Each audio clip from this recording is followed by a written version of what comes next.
विद्यार्थी मित्रों, आमचे YouTube channel science and education corridor यामध्ये आपले सर्वांचे स्वागत. BEd CET 2023 या अनुषंगाने आपण व्हिडिओ पाहत आहोत.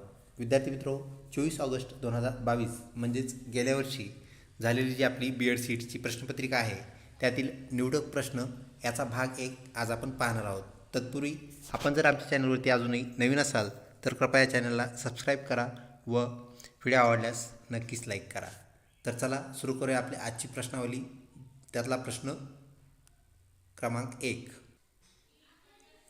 प्रश्न पहिला, महाराष्ट्राला लाभलेल्या अरबी समुद्र किनाऱ्याची लांबी किती आहे? म्हणजेच आपल्याला जी कोकण किनारपट्टी लाभलेली आहे विद्यार्थी मित्रो, तिची लांबी आपल्याला किलोमीटरमध्ये सांगायची आहे. Option 1 720 kilometre, 2 500 kilometre, 3 7200 kilometre, 4 600 kilometre. विद्यार्थी मित्रो, ऑप्शन 1 720 किलोमीटर एवढा समुद्रकिनारा आपल्याला कोकण किनारपट्टीमध्ये लाभलेला आहे. ऑप्शन 1 हे आपलं करेक्ट उत्तर होय. प्रश्न दुसरा, महाराष्ट्राची उपराजधानी कोणती आहे? 1 नागपूर, 2 मुंबई, 3 नाशिक, 4 पुणे.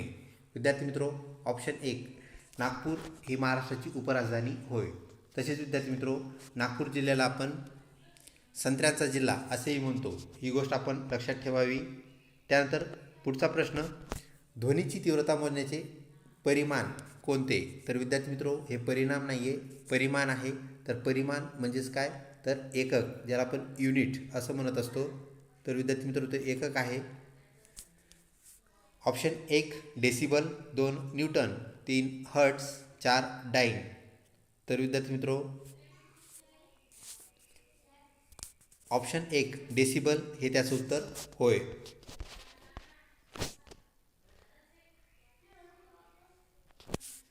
त्यानंतर पुढचा प्रश्न, जन गण मन हे गीत कोणी लिहिले? 1 रवींद्रनाथ टागोर, 2 विनोबा भावे, 3 राग गडकरी, 4 साने गुरुजी. विद्यार्थी मित्रो, जन गण मन हे गीत रवींद्रनाथ टागोर यांनी लिहिलेले आहे, हे आपणास माहीत आहे व ते आपल्या भारताचे म्हणजेच आपल्या देशाचे राष्ट्रगीत होय. त्यानंतर पुढचा प्रश्न, पीतक्रांती ही संज्ञा खालीलपैकी कोणत्या पिकाची संबंधित संज्ञा आहे? 1 धान्य पिकाची, 2 तेलबियांची, 3 दुधाची, 4 माशांची. तर विद्यार्थी मित्रो, ऑप्शन 2 तेलबिया, ज्यांना आपण ऑइल सीड असं म्हणत असतो, म्हणजे ज्या बियापासून आपल्याला तेल निघते किंवा काढता येते तर त्यांना आपण तेलबिया म्हणतो. तर ऑप्शन 2 हे आपलं उत्तर आहे. तसेच विद्यार्थी मित्रो, धान्य पिकाशी निगडीत जी संज्ञा आहे ती आपल्या परिचयाची आहे, तिला आपण हरित क्रांती असं म्हणत असतो. तर विद्यार्थी मित्रो, दुधाची जी निगडीत संज्ञा आहे ती म्हणजेच श्वेत क्रांती. तर विद्यार्थी मित्रो, श्वेत म्हणजे पांढरा रंग, तर दुधाचा रंग पांढरा आहे हे आपणास माहीत आहे, त्यामुळे आपण त्याला श्वेत क्रांती असं म्हणतो. तर माशाशी निगडीत जो रंग आहे विद्यार्थी मित्रो तो निळा आहे, म्हणून आपण माशाशी निगडीत जी क्रांती आहे त्याचं उत्पादन वाढवण्याची जी क्रांती आहे तिला नीलक्रांती असं आपण म्हणत असतो. ऑप्शन 2 तेलबिया पीतक्रांतीशी निगडीत संज्ञा होय. पुढे, KYC या संक्षिप्त शब्दाचे संपूर्ण रूप सांगा. तर विद्यार्थी मित्रो, ह्या ॲब्रिव्हिएशनचा फुल फॉर्म सांगायचा आहे आपल्याला. 1 know your customer, 2 kind your casualty, 3 know your count आणि 4 नो युअर कॉप्स.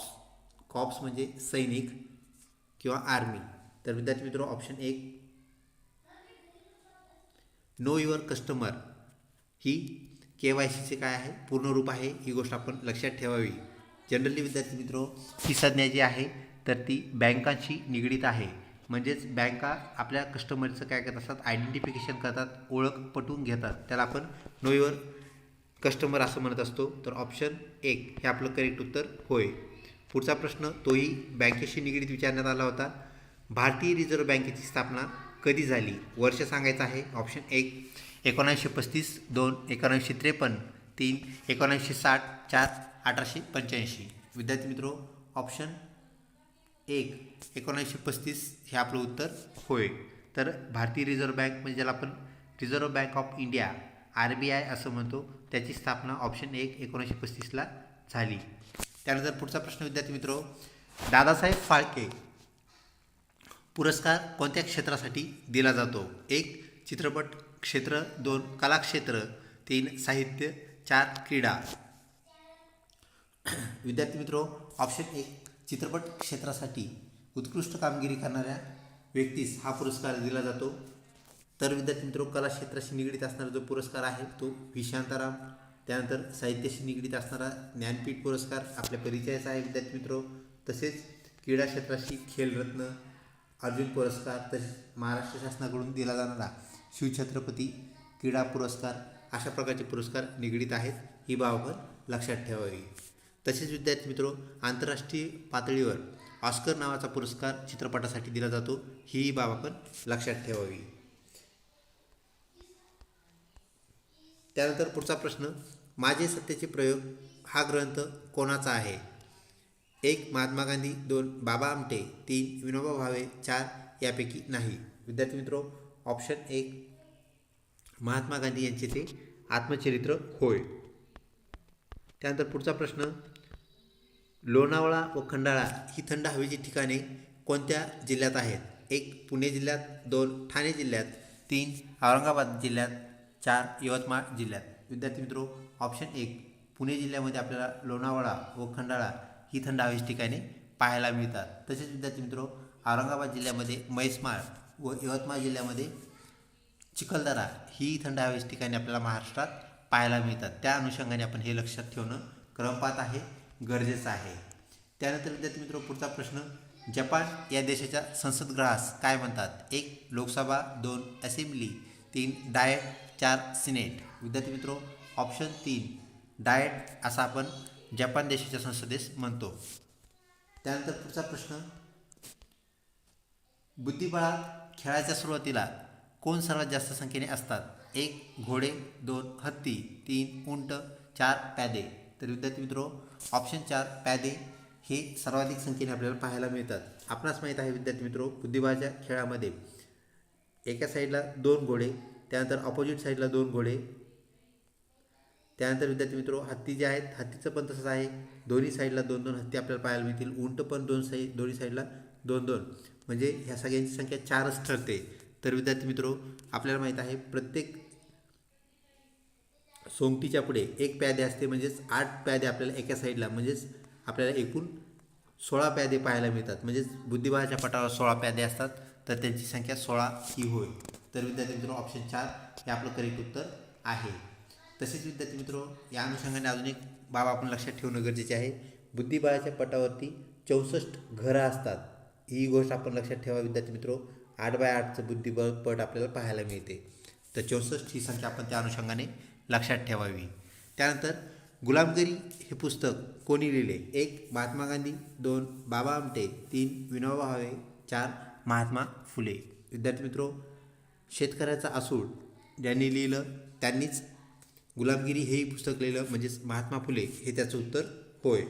त्यानंतर पुढचा प्रश्न विद्यार्थी मित्रो, महाराष्ट्राच्या पूर्व सीमेला लागून कोणते राज्य आहे? 1 मध्य प्रदेश, 2 गुजरात, 3 छत्तीसगड, 4 गोवा. तर विद्यार्थी मित्रो, ऑप्शन 3 छत्तीसगड ह्याचं करेक्ट उत्तर होय. तर गडचिरोली जिल्ह्याला लागून असलेली सीमा जे राज्य आहे विद्यार्थी मित्रो, पूर्वेकडील राज्य महाराष्ट्राच्या, ते म्हणजेच छत्तीसगड हे होय. तर ऑप्शन 3 हे आपलं करेक्ट उत्तर आहे. त्यानंतर पुढचा प्रश्न, पोलिओ रोग शरीराच्या कोणत्या भागास इजा करतो?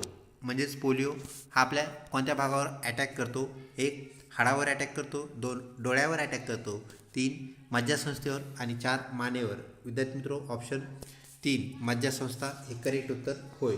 मज्जासंस्थेवर अटॅक केल्यामुळं आपल्या शरीराचा भाग पॅरेलाइज होतो. त्यामध्ये कधी पाय पॅरेलाइज होतात, कधी एक पाय व एक हात असंही पॅरेलाइज आपल्याला पाहायला मिळतं. त्याप्रमाणे ते परिणाम करतं, म्हणजेच मज्जासंस्थेवर अटॅक करणारा तो रोग होय. त्यानंतर पुढचा प्रश्न, पितळखोरे लेण्या कोणत्या जिल्ह्यात आहेत? 1 पुणे जिल्ह्यात, 2 ठाणे जिल्ह्यात, 3 औरंगाबाद जिल्ह्यात आणि 4 यवतमाळ जिल्ह्यात. विद्यार्थी मित्रो, औरंगाबाद जिल्ह्यामध्ये आपल्याला पितळखोरे लेण्या पाहायला मिळतात. तसेच आपणास माहीत आहे वेरूळ व विद्यार्थी मित्रो अजिंठा ह्या ज्या लेण्या आहेत त्याही आपल्याला ह्याच जिल्ह्यामध्ये, म्हणजेच औरंगाबाद जिल्ह्यामध्ये पाहायला मिळतात. तर अजिंठा, वेरूळ, पितळखोरे तिन्ही लेण्या विद्यार्थी मित्रो औरंगाबाद जिल्ह्यामध्ये आहेत, हे आपण लक्षात ठेवावे. त्यानंतर पुढचा प्रश्न, खालीलपैकी कोणता एक यशस्वी शिक्षक बनण्यास मदत करते? करेल? तर विद्यार्थी मित्रो ऑप्शन 1 समाजशास्त्र, 2 तत्त्वज्ञान, 3 शैक्षणिक मानसशास्त्र, 4 वरील सर्व. विद्यार्थी मित्रो प्रत्येक विषयाला सारखं वॅटेज असतं हे आपण विसरू नये.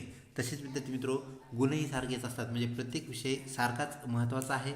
समाज घडवण्यामध्ये म्हणजेच विद्यार्थी घडवण्यामध्ये प्रत्येक विषयाचा सहभाग असतो, वाटा असतो. म्हणून वरील सर्व हे आपलं उत्तर होय. त्यानंतर पुढचा प्रश्न विद्यार्थी मित्रो, मूल्यांकन ज्याला आपण इव्हॅल्युएशन असं म्हणतो, इव्हॅल्युएशन कोणासाठी उपयुक्त आहे?